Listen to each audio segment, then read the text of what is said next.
Բարձր սա դեկոնստրուկցիա, ռեկոնստրուկցիա, դեկոնստրուկցիա գծի, ռեկոնստրուկցիա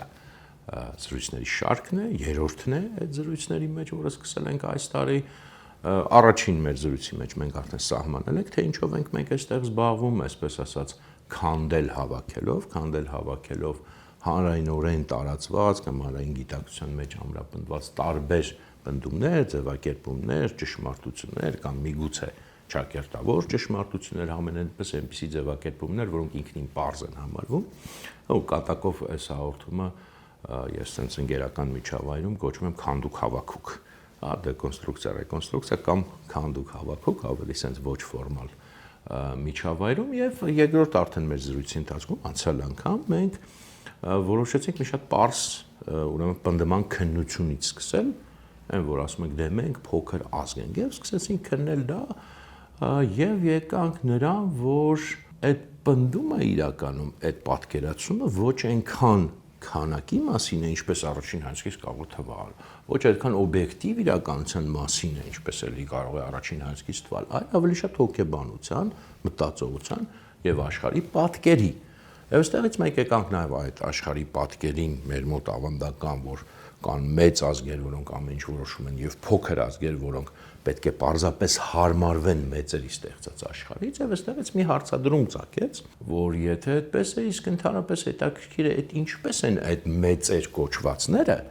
որոնք օբյեկտիվորեն մեծ են կամ մենակալման մեծ են, ինչպես են դարել մեծ, արդյոք դա տենց ի սկզբանե տրված է եղել, արդյոք Տեր Աստվածն է իրենց այդպես ստեղծել, արդյոք չգիտեմ ինչ որ այլ գերնպաստավոր պայմաններ են դրան նպաստել, թե ինչ որ այլ բան կա։ Եվ այդտեղ մենք կանգնեցինք եւ խոստացանք շարունակել այդ զրույցը եւ այսօր գալիս է այդ շարունակությունը։ Ուրեմն սկսում ենք այդ հարցադրումով, ինչպես են ընդհանրապես մեծերը դարձել մեծ։ Իհարկե, այստեղ մենք նախ եւ առաջ պետք է պատմական օրինակներով խոսենք, բայց մի անգամից ասենք, կանխելով մեր խոսակցության եզրահանգումը, ինչպես հաճախ լինում է, մի անգամից ասեմ, որ հաստատ ոչ մի մեծ ազգ չի դա այսօր ընդունված, այսպես ասած, մեծ ազգ հենց այսօրվա մեծ տերություններից, ազդեցություն ունեցող ազգից, ոչ ոք հաստատ այդպեսին չի դարձել, լինելով կարող է այն մտածողության, մենք փոքր ազգ ենք, ոչինչ չենք կարող, որը մեզ պարտադրվում է եւ այսօր, եւ տասնամյակներ, միգուցե նույնիսկ չվախենամ ասել դարեր, բայց հաստատ տասնամյակներ դարձած ոչ մեկը այդպիսի մտածողությամբ չի դարձել երբեք մեծ, բայց նաեւ էլի կանխելով մեր հետագա զրույցը, օրինակները ոչ ոք ի սկզբանե հենց ինքնինով մեծ հաստատ չի եղել։ Բոլորը սկզբում եղել են պայմանական փոքր եւ դարձել են պայմանական մեծ։ Ինչ եմ ասում պայմանական, որտեղ մենք անցել անգամ տեսանք, որ այդտեղ պայմանականության ահագին աստիճան կա։ Եվ սկսենք օրինակներով։ Սկսենք բնականից մեր այսպես ասած հայ ազգի ամենասիրած մեծ ազգից, ռուսներից, իհարկե վերջի շրջանում այդտեղ մի քիչ ճգնաժամ կա այդ սիրո մեջ, բոլորս գիտենք, դա ինքնին վատ չի, բայց մի քիչ այստեղ ես կասկած ունեմ, որ ամեն դեպքում զգալի չափով, այսինքն զգալի մասի մոտ մարդկանց, ցավոք սրտի դա ոչ թե հետևանք է, արդյունք է հասկանալու ռուսական քաղաքականությունը, որը մեզ պետք է, եւ այդտեղ հիասթափության կամ հակառակը հիանալու խնդիր չկա, հասկանալու խնդիր կա, այլ ավելի շուտ նեղացվածության, որի հիմքում էլի այդ նույն սերն է, դա ինչու է վտանգավոր, սա իհարկե մի քիչ շեղում եմ մեր այսօրվա խոսակցությունից, բայց ամեն դեպքում սկսեցի ասեմ, դա վտանգավոր է նրանով, որ նեղացած է նա ով սիրում է, իհարկե իրեն հեշտ է հետ բերել։ Գիտեք, կյանքում էլ է այդպես։ Նեղանում է շատ սիրելուց, հետո մի հատ քնքշանք, մի հատ գլխին շոյել եւ նեղացածը միանգամից հետ է գալիս, որովհետեւ սիրում է։ Այս մտավախությունը ես ամեն դեպքում ունեմ, բայց լավ է իհարկե, որ ամենայն դեպս վերջին շրջանի իրադարձությունները, գոնե այդ մի բանը դրական է, մեզ ստիպում է մի քիչ ավելի փորձել գոնե վերանայել մեր այդ աշխարհի պատկերը։ Ամեն դեպքում սկսենք ռուսներից, դա բան չի, զարմանալի չի, որոնց հետ մենք այդքան հարաբերություններ ունենք եւ կարծում եմ այս վերջին 200 տարում եւ կարծում եմ իհարկե շատ, այսպես ասած հայոց իմաստուններ կամ նաեւ ոչ իմաստուններ, երբ որ ասում են մենք փոքր ենք, նկատի ունեմ, որ կամ օրինակ մեծ ռուս ազգ է, ինչպես օրինակ նաեւ դա տենց սովետական շրջանում միշտ ասում է, չէ, մեծ ռուս ժողովուրդը շեշտվում էր հատուկ։ դա Ստալինի ձևակերպումն էր, մտել էր պաշտոնական լեզու։ Մի հատ հասկանանք ո՞նց է այդ մեծ ժողովուրդը, որը իսկականից ժողովրդավորը պետությունը, որը ունի, գիտեք, հսկայական ազդեցություն եւ ունեցել է եւ ռեսուրսներ եւ տարածք եւ բնակչություն ամեն ինչ ունի, այսինքն իրոք օբյեկտիվորեն կարող ենք ասել մեծ է նաեւ քանակով եւ իր ազդեցությամբ։ Մի հատ իսկականից հասկանանք ինչպես է այդպես ստացվել։ Բնականաբար պետք է գնանք պատմությանը եւ տեսնենք, որ այսօրվա Ռուսաստանի պետությունը ինքը շարունակությունն է, իհարկե որոշակի տրանսֆորմացիաներով շատ կարևոր, բայց շարունակությունն է շատ փոքրիկ մոսկովյան իշխանության կամ ինչպես դասագրքերում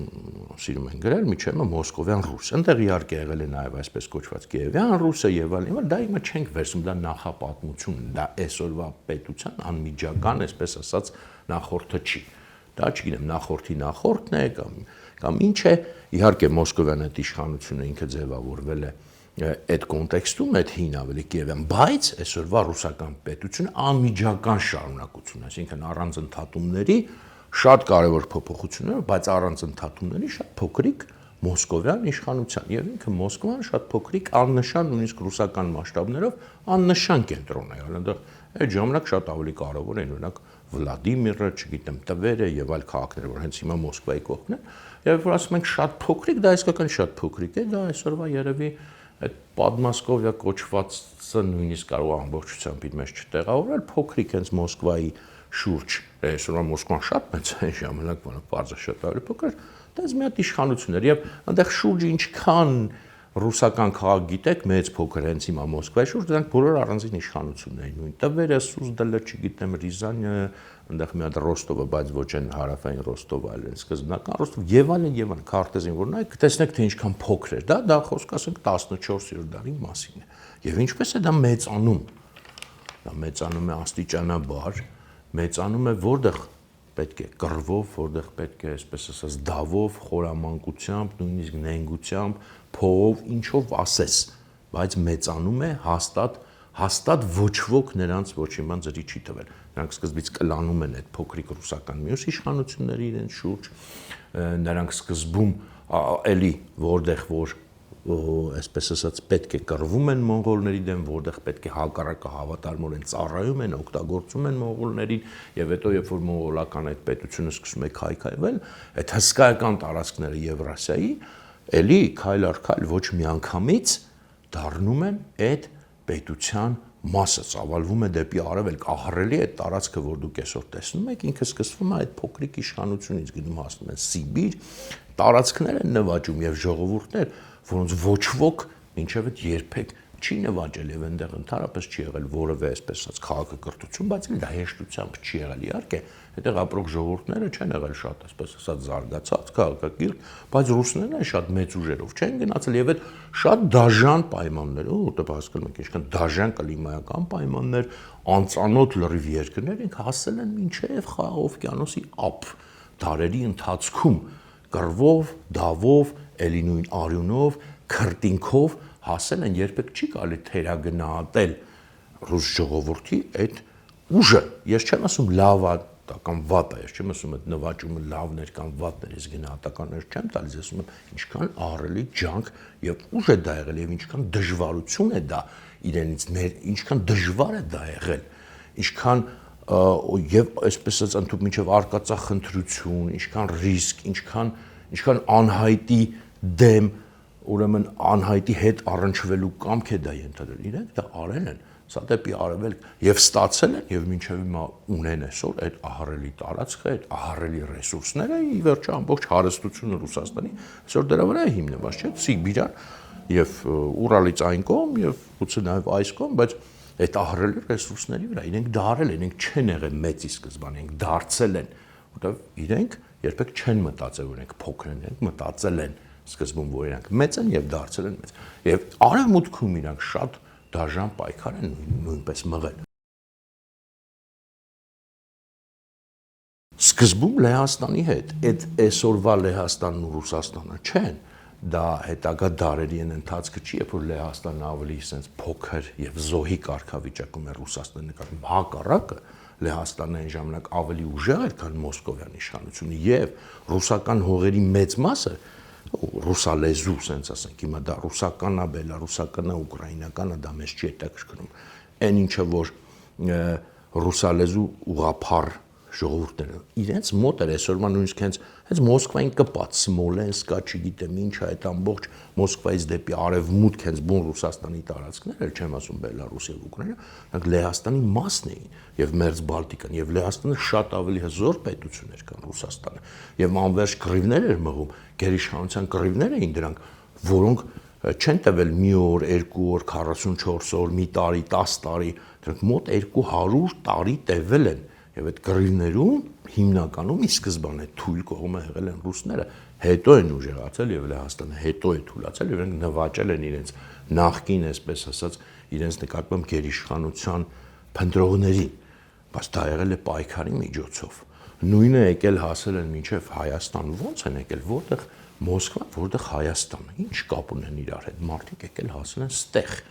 Լավ են արել, վատ են արել, սա լրիվ այլ հարց է, նվաճող են եղել, այո, նվաճող են եղել։ Գնացել հասել են մինչև Աֆղանստանի սահման, նվաճող են եղել, այո, նվաճող են եղել, բայց դա ահռելի ջանք է եղել։ Դա հենց այնպես ձրի չի հասել այդ ժողովրդին։ Եվ այսօր, մինչև այսօր դուր է գալիս դա մեզ, թե դուր չի գալիս, իրենք ունեն այդ ազդեցությունը, իրենք ունեն այդ ռեսուրսը եւ իրենք գործոն են համաշխարհային եւ մեր նկատմամբ դե գիտեք ինչքան հզոր գործոն է, որքան էլ համաշխարհային հարաբերություններում, միջազգային հարաբերություններում վերջին, ասենք չգիտեմ, տասնամյակներում ավելի թուլացած են, քան ասենք չգիտեմ 20-րդ դարում, հա դասական է իրանց ուժի շրջանում, բայց մինչև հիմա ունեն եւ մեր հանդեպ շատ մեծ ազդեցություն եւ ուժ եւ հզորություն են եւ մենք մինչև հիմա, ասենք մեր մեծ մասը խոսում է ռուսերեն, այն շատերը նույնիսկ որպես իրենց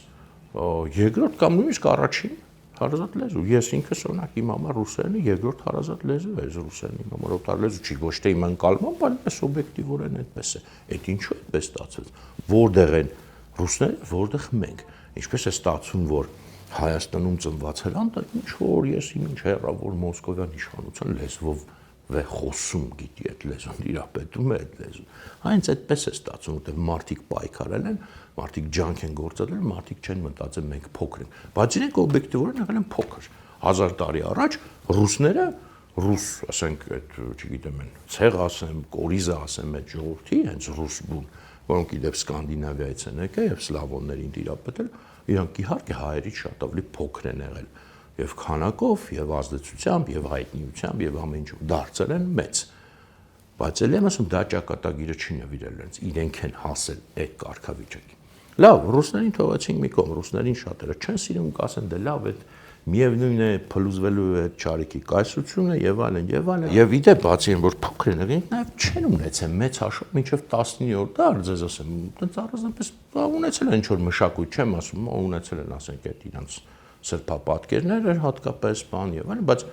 ոչ գրականություն են ունեցել առանձնապես, եթե նայեք, սա օբյեկտիվ եմ ասում։ Հետագայում ստեղծել են շատ մեծ եւ շատ լուրջ գրականություն եւ փիլիսոփայություն եւ արվեստ, այդ ամեն ինչը ունեն հիմա իհարկե, բայց մինչև 19-րդ դար չեն ունեցել։ Նույնիսկ լինելով այդքան ահռելի մեծ քաղաքական ուժ, կարող եք նայել, որ չգիտեմ, հայերենով, հին հայերենով ճիշտ է գրաբարով, ասենք, չգիտեմ, օրինակ Արիստոտելը կամ Հոմերոսի Իլիադան ավելի շուտ են թարգմանվել, քան ռուսերենով նույնիսկ 19-րդ դարի դրությամբ։ Լավ, այդ ոչ թե բանի համար եմ ասում, որ մենք ինչպիսին ենք, չէ՞, որ ինչ ազգա եւ ինչ ուժիա կարողացել տիրապետել եւ հետո դրա վրա էլ ավելացել է քաղաքական ուժի վրա այդ ամբողջ արվեստ մշակույթ եւ այլն, դա գալիս է, երբ որ քաղաքական ուժը կա։ Հիմա լավ եմ ասում ռուսներին չենք սիրում կամ չեք սիրում, ասում եք փլուզվի եւ այլն, գանք ոնց որ մեր մոտ սիրում, ասենք քաղաքակիրթ աշխարհին, քաղաքակիրթ ազգերին, տեսնենք իրանց դա ցենց ի բնետրված է, թե իրանք էլ են ինչ որ ջանք գործադրել, չեն գլուխները սենց բանել են, մոխիր լցել են, մենք փոքրիկ, օրինակ մենք փոքրիկ անգլիացիներ ենք, վերցնենք հենց անգլիացիներին, այսօր անգլերենը համաշխարհային լեզու է, բոլոր մարդիկ ձգտում են իմանալ անգլերեն, արդյոք դա դրանից է, որ անգլերենը այդքան հարմար, այդքան հեշտ, այդքան չգիտեմ, բարեհունչ լեզու է, ոչ, որով այդ քաղաքական ահռելի ուժը եւ ազդեցությունը կարողացել է ստեղծել այդ ազգը մի լեզու, որի բառապաշարի ինքը գերմանական խմբի լեզու է, ընդհանրապես բավականին sense ասած գերմանական լեզվախմբի մեջ մարգինալ դեր ունեցող մի լեզու է, այդպիսի օրինակ կա ֆրիզերենը, որը անգլերենին ամենամոտ լեզուն է, նույնիսկ երբի չեք լսել դրա մասին, կղզիների վրա ապրում են։ ֆրիզերենն է, հա, ֆրիզերենն է, մենակ կղզիների վրա չէ, Հոլանդիայում էլ են ապրել։ Փոքրիկ լեզու, անգլերենը դրա ամենամոտիկ ցեղակիցն է։ Եվ բառապաշարի կեսից ավելին անգլիական բառեր չեն, ֆրանսիական փոխառություններ են, որտեղ ժամանակին նվաճվել են։ Եվ բայց այդ լեզուն մարդիկ ուզում են սովորեն, ինքը համաշխարհային լեզու է, ինչու՞։ Տենց տրված է եղել սկզբում, իհարկե ոչ, եղել են շատ ավելի հզոր լեզուներ ժամանակի, որ մարդիկ ուզեցել են սովորել։ Ավելին, եթե նայեք այսօր ոչ մեն, ճիշտ է, Մեծ Բրիտանիան ինքը այսօր այդ հզորությունը չունի, ինչ որ երբեմն ուներ, էլի մեր ընկալմամբ մեծ ազգ է, բայց չունեն, ասենք 100 տարի առաջ կամ 17-րդ դարում ինչ որ իրանք ունեցել են գագաթնակետի ասած, բայց իրենք ստեղծել են այն երկրները, ասենք անգլալեզու երկրներ, Ամերիկայի Միացյալ Նահանգներ, Կանադա, Ավստրալիա, Նոր Զելանդիա, այսօր մարդկանց մեծ մասը ձգտում է հենց այդտեղ ապրել, դրանք ամենաբարգավաճող համակարգերն են համարվում, ամենալավը մարդու ապրելու համար, ամենամեծ հնարավորություններով, ամենահարուստները, ամենաազատները, ամեն ինչ իրենք դա ստեղծել են, այսինքն նույնիսկ իրենք այսօր այդքան հզոր տերություն չլինելով մեկ է աշխարհի այսպես ասած կեսը իրանցն է, որտեղ իրենց ստեղծած օրինակ նույն Ամերիկայի Միացյալ Նահանգները այսօր համաշխարհային ուժ է։ Իրանք դրան հասել են, բայց բառացի մայրցամաքներ են բնակեցրել։ Հյուսիսային Ամերիկայի մեծ մասը, Ավստրալիան ու հասկանում եք,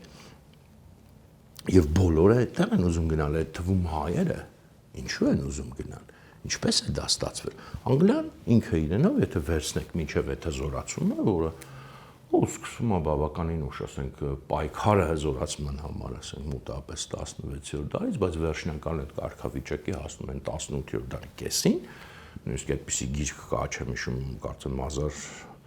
1750 որ թվականը, հիմա չեմ հիշի թե 49-ը, այդ գիրքը կոչվում է այդ ինչ թվականը, երբ Անգլիան դարձավ գերտերություն, թե աշխարհի հզոր տերություն, այդ գիրքն է դա։ Ուրեմն այդ ընթացքն է տվել, մինչև այդ դա եղել է եվրոպական համակարգում, փոքր նույնիսկ ամբողջ կղզին չի եղել, որտեղ եղել է Անգլիա, Շոտլանդիա, Ուելս, փոքրիկ պետություն, հաստատ ոչ ամենահզորը, այդ ժամանակ շատ ավելի հզոր էին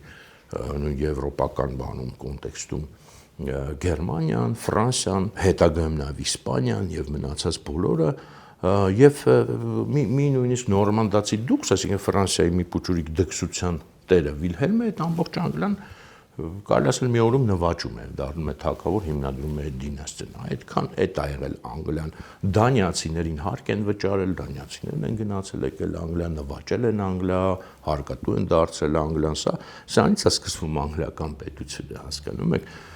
Եվ նույնիսկ մի հատ փոքրիկ Ուելս նվաճելու համար, գիտեք, այդ փոքր կտորն է բրիտանական կղզու, որ հիմա Մեծ Բրիտանիայի իմաստն է, դարեր են ծախսել ու մեծ հպարտություն ա եղել, որ Ուելսը վերջապես նվաճեցին, ել չեմ ասում Շոտլանդիայի մասին եւ այլն, Իռլանդիայի մասին, այս ա եղել Անգլիա։ Այդ պետությունը, երբ որ 16-րդ դարում ինքը մտավ Իսպանիայի դեմ պայքարի մեջ, Իսպանիան այդ ժամանակ հզորագույն տերություն էր, ոչ միայն եվրոպական, եւ Անգլիան իր համեմատ շատ փոքրիկ մի հատ երևույթ էր, որը ասենք նույնիսկ այդպես, ասենք, ինչ իրավունքով են տարապես մտնում Իսպանիայինները այդ ժամանակ արդեն գրեթե ամբողջ այդ Ամերիկան, այդ գաղութները ամերիկյան, Իսպանիան ամենահզորներ Եվրոպայում ուներ ամենահզոր բանակը, ամենահզոր ուրեմն նավատորմը, ոսկիները ասենց ուղղակի լցվում էին Ամերիկայից Իսպանիայի, ամեն ինչ ամենահզորն էր։ Եվ դաշնակից էին գերմանական կայսրերի հետ, նույն դինաստիայից էին Հաբսբուրգների, բոլորն էին իսպանացիներից Եվրոպայում վախենում կամ չգիտեմ, ընդունում իրենց տիրապետություն եւ Անգլիան այդ փոքրիկ կղզին այդ ժամանակ ինքը մարտահրավեր է նետում եւ պայքարում է ամենա էլի տենց գայլային կարելի ասել միջոցներով, ոնց որ ռուսների մասին էլի որ խոսում էիք, այդ բառը չօգտագործեք, բայց էլի խորամանկությամբ, ուժով, փողով, ամեն ինչով այսպես ասած գայլությամբ եւ ծովահենությամբ սկզբում որովհետեւ թույլ են իրենք ծովահեն էին, իրենք ավազակներ էին ըստ էության Իսպանիայի դեմ պայքարում ամենա բոլոր մեթոդները օգտագործել են եւ հասել են նրան, որ իրենք են դարձել Իսպանիան թուլացել է եւ իրենք ուրեմն հաղթել են այդ պայքարում, բայց այդ պայքարում իրենք եղել են ի սկզբանե շատ ավելի թույլ կողմ, իրենք գնացել են դրան։ Սա առաջին փուլն է Անգլիայի իրոք մեծ ազգ դառնալու, մինչև իրենք չէին մեծ։ Իրենք փոքր էին եվրոպական ազգերի մեջի, ավելի փոքր ազգերից էին։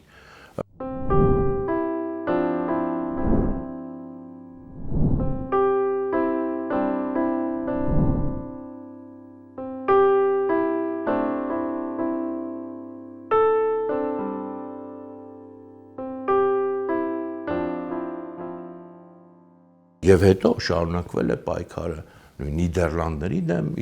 իդեպ նույնպես ոչ շատ մեծ պետություն, ծովային արդեն տիրապետության համար, այդ մեծ ծովային առևտրի համար, հետո Ֆրանսիայի դեմ ընդཐུպ մինչև Նապոլեոնյան պատերազմը եւ նոր այդ ամեն ինչից հետո 19-րդ դարում վերջնականապես Անգլիան դառնում է պատմության մեջ ամբողջ աշխարհի առաջին իրոք համաշխարհային տերություն, մինչև այդ իրապես համաշխարհային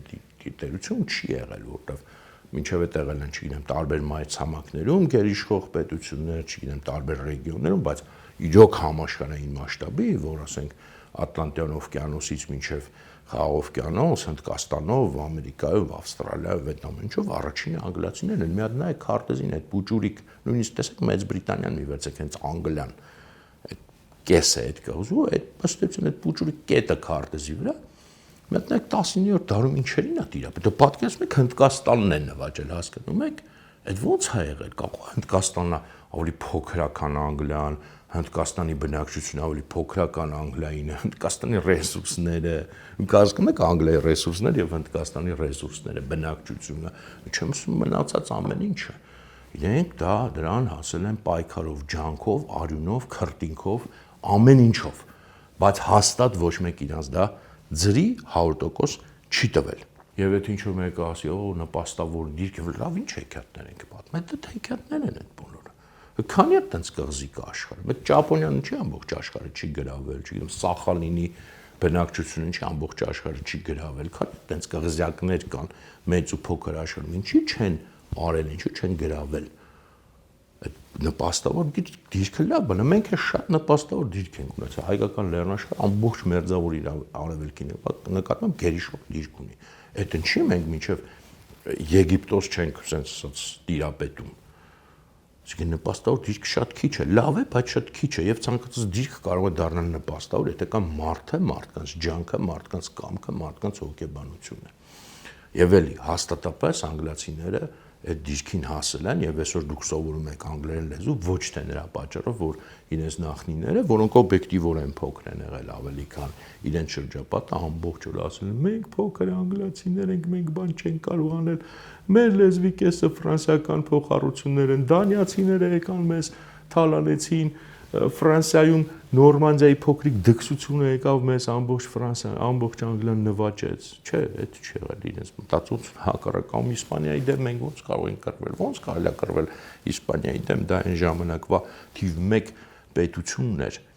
ոչ միայն Եվրոպայում, այլև այդ ամբողջ Ատլանտյան օվկիանոսում։ Իրենք այդպես չեն մտածել։ Եվ կապ չունի հա, այն ժամանակ ուրիշ չէր։ Այն ժամանակ ավելի դժվար էր, ավելի բարդ էր, հիմա ավելի հեշտ է, այն ժամանակ շատ ավելի դժվար էր, երբ որ մարդիկ չունեին այդ տեխնոլոգիաները, ոչ մի բան չունեին, այսինքն այդ ամեն ինչը այդ տեխնոլոգիաների դարում է արվել։ Եվ իդեպ հիշատակեցիք Նիդերլանդները կամ չհիշատակեցինք, բայց այս պատմության մեջ նաև Պորտուգալիան, դուք տեսել եք Պորտուգալիան քարտեզի վրա։ Եվ երևի գիտեք, որ պորտուգալացիները նույնպես այդ պայքարի մեջ դեր են ունեցել համաշխարհային տիրապետության համար։ Եվ երբ որ դուք նայում եք Պորտուգալիան եւ նայում եք Բրազիլիային, այսինքն քանի է Պորտուգալիա գտնի Բրազիլիայի մեջ, բայց Բրազիլիան խոսում է պորտուգալերեն։ Այդ ահռելի տարածքը խոսում է պորտուգալերեն, ինչու, որտեղ այդ պորտուգալացի փուճուր ժողովուրդը գնացել է եւ կարողացել է այնպես անել, որ այսօր մի հատ ահռելի հսկա երկիր իր լեզվով խոսա, ոչ միայն Բրազիլիան, բայց Բրազիլիան հատկապես, այսինքն հասկանում եք ինչ է դա։ Այո, իրանք վերջնական մրցակցության մեջ պորտուգալացիները չեն դիմացել, բայց ագին ժամանակ եղել են այդ մրցակցության մեջ նույնը հոլանդացիները։ Իդեպ այստեղ մի հատ գիրք ունեմ, հենց պորտուգալական այդ էպոսն է, Լուզիադները, հայերեն թարգմանել են այս վերջերս, ինքը հենց դրա մասին է։ Իրենք եւ այդ անկալման մասին է, ինչպես են իրենք այդ ամբողջ այդ մեծ հայտնագործությունների դարում, այդ ծովագնացության դարում, այդ ամբողջ այդ իրենց պայքարը նկարագրում պորտուգալացիները եւ համարում է պորտուգալացիներն այդ իրենց պոետն է ազգային, Աստծո ընտրել ազգ, ոչ թե փոքրիկ ազգ, ոչ թե մենք փոքր ենք, այլ հակառակը Աստված մեզ ընտրել է եւ մենք աշխարհն ենք հայտնաբերում։ Սա այս մտածողությամբ են ժողովուրդները ինչ որ բանի հասել եւ մեծ դարձել։ Ոչ մեկ ի սկզբանե Աստծո կողմից մեծ չի ստեղծվել։ Աստված տալիս է ներուժը։ Ուզում ես դարձի մեծ, տալիս է աշխարհը։ բայց ինքը քեզ մեծ ու փոքր չի ստեղծում։ Դե ինչքան կարող ենք այս օրինակները շարունակել, նույն Ամերիկայի Միացյալ Նահանգներ էլի հիշատակեցինք Անգլիայի գաղութ է եղել։ Այդ հիմա որ դուք նայում եք Ամերիկայի Միացյալ Նահանգների քարտեզ, դա այդ մեծ տարածքը չի եղել, երբ որ իրենք Անգլիայից ազատագրվել են, ապստամբել են, որ հեշտ բան չէր ապստամբել Անգլիայի թագավորի դեմ, որը իրենց հիմնադիր պետություն է, դա 13 գաղութ այդ Ատլանտյան օվկիանոսի ափին են, մի քանի են Պուջուրիկ, ինչքան նահանգ գիտեք Ամերիկայում, այդ դրանք են զուտ ափով sense գնացող մի հատ շղթա է։ Դրանք շատ մեծ չեն եղել, շատ մեծ ուժ չեն ունեցել, բայց ունեցել են այդքան կամք ու կորով, որ իրենց ազատության համար պայքար մղեն, ազատության արժեքներ տարածեն, ստեղծեն անկախ նահանգները, այդ միությունը նահանգների, արդեն Անգլիայից անկախ, եւ հետո նոր այսօրվա Ամերիկայի Միացյալ Նահանգների մի 70-80%-ը նոր դրանից հետո էլի շատ դժվար ձեւ, որտեղ մարդիկ գնում են դեպի անհայտություն, այդ թեկուզ վեստերն կինոները նայել եք։ Այսօրվա մեր մեզ քարոզվող այս ճակերտոր հայկական մտածողությամբ ո՞ր մեկը կգնար այդ անհայտության մեջ, այդ չգիտեմ, այդ բաները կաներ, այդ անհայտ հողերը կյուրացներ, ոչ։ Այսօրվա մեր մտածողություն ցավոք միայն յուրացնողի, սպառողի հոգեբանություն է։ Մենք կգնանք Լոս Անջելեսում կապրենք, արդեն երբ որ այնտեղ ամեն ինչ լավ է, կգնանք Մելբուրնում կապրենք, չգիտեմ, Տորոնտոյում կապրենք, բայց մենք չենք մտածի Լոս Անջելեսը ինչ էր 150 տարի առաջ, այդ ինչ չոլ էր, ու մարդիկ, որ այնտեղ գնացել են, ինչ խելագար գիժ են եղել, հաստատ իրենք չեն եղել մեր այսօրվա հայերիս այսօրվա մտածողության պես, արկածախնդիր մարդիկ են եղել, գնացել են ռիսկով, գնացել են իրանք էլ չգինեն ուր, գնացել են թեկուզ ոսկու տենդի հետևից, բայց դա մեծ ռիսկ եղել։ Կեսը մեռել են սովից, կռիվներից, անօրինականությունից, բայց ստեղծել են այսօր մի բան, որը մենք վայելում ենք հայ ազգին, ոչ միայն հայ ազգի զգալի մասը վայելում է, ինչպես վայելում է այդ ամեն ինչը, կամ դուք պատկերացնում եք ինչ բաներ, ասենք 19-րդ դարի սկզբում մարդը գնար Ավստրալիայում ապրեր, ընդհանրապես աշխարհի ծերը անհայտ, terra incognita, այսինքն անհայտ հող։ Ճիշտ է, մի մասին որպես ուղարկում էին պարտադիր հանցագործ, որպես, բայց հագին մասը հետագայում գնացել է ինքնական, էլի ոսկու տենդ է եղել, եւ բայց դա եղել է չոլերի չոլը։ Ավստրալիայի մեծ մասը մինչև հիմա էլ կներեք չոլ, անապատա, մենակ ափերն են բնակեցված նորմալ, բայց չոլերի չոլն է եղել աշխարհից այդ դուտեղ գնում էր անվերադարձ։ Եվ ստեղծել են մի երկիր, որտեղ այսօր հաճույքով բոլորն են գնում, եւ հայերն են գնում, եւ չգիտեմ հնդիկներն են գնում, եւ չինացիներն են գնում, արդեն հարմարված կոմֆորտ տեղի մեջ, բայց մարդիկ ստեղծել են եւ դարձել են ինչ-որ բան, որով երբեք չեն խեղճի հոգեբանություն, երբեք չեն ուզել խեղճերը ոչ մի բան երբեք չեն ստեղծել եւ չեն ստեղծելու եւ չեն ունենալու։ Խեղճերը ոչ միայն մնալու են խեղճ, խեղճերը ավելի ու ավելի խեղճ են դառնալու, եթե խեղճի հոգեբանություն են ընդունում։ Չգիտեմ, ես անverջ կարող եմ այս բանը շարունակել ու հաստատ համենայնպես ոչ նվնվալով ոչ ոք ոչինչ բան չի ստեղծել։ Մենք խոսում ենք մայրցամաքներ բնակեցնելուց, չգիտեմ, նվաճելուց աշխարհներ, իսկ այսօրվա, ասենք, հայաստանցուն ներշնչվում է, որ մի հատ փոքրիկ Արցախը ինքը չէր կարող պահել։ Դա ոնց կարող է ինքը պահել, ախր դա մեր ուժերից վեր։ Փոքրիկ մի հատ հողի կտոր։ Լեմաս մարդիկ մայրցամաքներ են նվաճել, մարդիկ հասել են օվկիանոսից օվկիանոս։ Մարդիկ, չգիտեմ, ինչերի միջով են անցել, ինչպես են նաև կարճել են, նաև իրենց ազատության համար են պայքարել, նաև հասել են այդ ազատություն։ Մենք մի հատ փոքրիկ բան չենք կարող, մենք ով ենք, որ ինչ-որ բան կարողանանք անել։ Մենք փոքրիկ ենք, մեզ տենց Աստված ստեղծել է, չէ՞։ Աստված բոլորին էլ փոքրիկ է ստեղծել։ Ի վերջո նաև, եթե ուզում եք, կարող Թուրքիայի օրինակն էլ բերենք։ Եթե ձեզ թվում է թուրքերն են ի սկզբանե մեծ ժողովուրդ եղել, իհարկե ոչ։ Օսմանյան կայսրությունը չեմ գերցնում, էլի այդ Սելջուկ, դրանք նախնական բան են։ Այսօրվա Թուրքիան սկսվում է Օսմանյան բուջուրիկ իշխանությունից, ոնց որ Մոսկովյան իշխանությունը Ռուսաստանն է, տենց էլ Օսմանյան այդ Սելջուկյան տերությունը ինքը շատ արագ փլուզվել է հազարավոր մանր-մուներ իշխանությունների եւ հետո եղել է Իքոնիայի սուլտանատը եւ դա էլ երբ որ փլուզվել է մնացել են տարբեր բուջուր իշխանություններ, որոնցից ամենափոքրերից մեկը Օսմանյան բեյլիկ էր կոչվում, այսինքն Օսմանյան իշխանություն կամ ինչ բուջուր մի հատ կտոր է, երևի այսօրվա Հայաստանի չափ։ դա դարել է ահռելի Օսմանյան կայսրություն, հաստատ ոչ նվնվոցով, հաստատ մենք փոքրիկ օսմանցիներս ոչինչ չեն կարող անել, նվաճել սկզբում ամբողջ Փոքր Ասիան, գնացել են Եվրոպային մխրճվել, Մերձավոր Արևելք, հասել են Հայաստան, Աֆրիկա, մինչև Ալժիր, Մարոկկո եղել է Օսմանյան կայսրության մասը, Սաուդյան Արաբիան եղել է Օսմանյան կայսրության մասը, այսօրվա Իրաքը, Սիրիան եղել է Օսմանյան կայսրության մասը, Հունաստանը, Սերբիան հասել են մինչև Բուդապեշտ, հասել են Վենայի դարպասներին, ով է իրանց օգնել, ով է իրանց դա տվել, ով է իրանց դա ծրի տվել, այդ ինչ ռեսուրսների են իրանք ի սկզբանե տիրապետել, ոչ մի բանի, բացի իրանց մտածողությունից, հոգեբանությունից, ընդ որում, սա ինչ որ արտառոց մտածողություն չի, արտառոցը մեն է, ինչ որ մեզ ներշնչվում է, սա նորմալ մարդու հոգեբանություն է, նորմալ մարդը, նորմալ ազգը, նորմալ հանրությունը երբեք չի ունենում ես թույլիկ եմ հոգեբանությունը, դա բնական չի, դա նորմալ չի, ոչ մարդու համար, ոչ ազգի համար, դա կարող է լինել միայն ինչ որ կամ անառողջության հետևանք, կամ հոգեբանական ինչ որ լուրջ խնդրի հետևանք, կամ եթե ինչ որ մեկը քեզ դա փորձում է ներշնչել հանուն ինչ որ բանի, ոնց որ մեր էլիտաները մեզ դա ներշնչում են, իհարկե, որովհետև իրենք ուզում են, որ մենք ծառայենք օտար շահերին, ուրիշ այդտեղ գաղտնիք չկա, այնպես չի որ մեր ազգը բնականից տես մտածողություն ունի, եթե տենց լիներ, մենք վաղուց, շատ վաղուց չենք լինի։ Եթե այսօր կա հայ ազգ, դա նրա շնորհիվ է, որ մեր նախնիները հաստատ այդպես չեն մտածել, մենք կարող ենք մի օր մեր պատմությունն էլ այդ տեսակետից դիտարկել, գուցե ոչ այս թեմայի կապակցությամբ, որ շատ չի երկարացնենք, բայց մի ուրիշ էլի առանձին առիթ կգտնենք, տեսնենք հայոց պատմության մեջ ինչպես է եղել, օրինակ, երբ որ ես ասացի, որ փոքրիկ ուրեմն պետությունից, որտեղ պետքա կռվով, որտեղ պետքա դավով ստեղծել են ինչ որ մի հատ ավելի մեծ միավոր, նույն Կիլիկյան Ռուբինյանները մի բերդից են սկսել։ Ճիշտ է, Կիլիկյան չի դարձել համաշխարհային տերություն, բայց եթե դուք պատկերացնեք այդ մի բերդից, ինչ որ բավականին պատկառելի տարածքով տերություն այդ ռեգիոնում ստեղծել, դա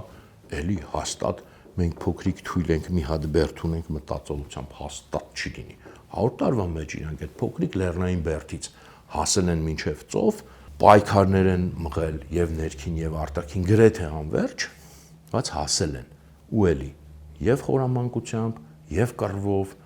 եւ ամեն ինչով ինչ որ հնարավոր է ունեցել են ոչ թե գառնուկի, ոչ թե կներեք ոչխարի, այլ գայլի հոգեբանություն։ Կներեք, այսօր այդ գայլի օրինակը շատ են բերում, գուցե ինչ որ մեկին չափազանցված թվա,